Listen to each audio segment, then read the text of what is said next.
Long before the headline, there is a feeling, a chill that has nothing to do with the wind. On a winter night at a wind-battered port, a janitor's keys rattle against the rail. His flashlight beam catches it, a chalk spiral, stark white under a flickering bulb. The salt air bites. He hears a shoe scuff just beyond the light. This is the essence of dread, not the known threat, but the unnerving question, the sense of being watched from the shadows. Investigators call it the hush before the headline, the moment an anomaly has yet to become an incident. Consider a red thread knotted on a doorknob at dawn.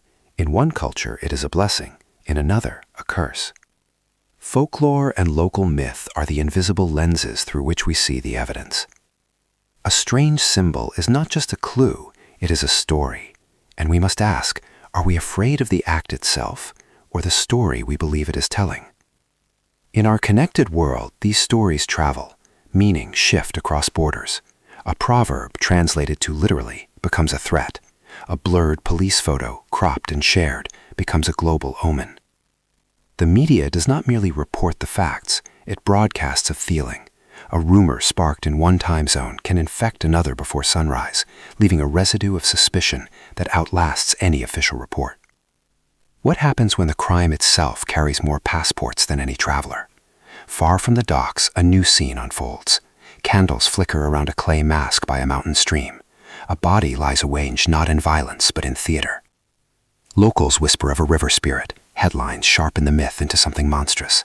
Detectives consult an anthropologist, trying to decipher which symbols mean ceremony and which mean misdirection.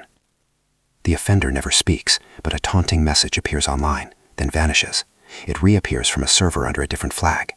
Investigators in two capitals chase digital ghosts, while a third country holds the key in a quiet data hall. Who owns the evidence when it lives everywhere at once? Then there is the silence, movement without a trace. A traveler scans her passport at one airport, buys a pastry in duty-free, and never arrives at her destination. She doesn't vanish into thin air, but into the gaps of the system.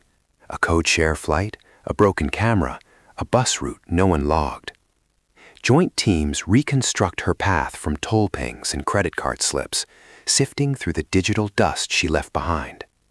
Sometimes the darkness yields an answer. Other times, all we have is a carefully managed uncertainty.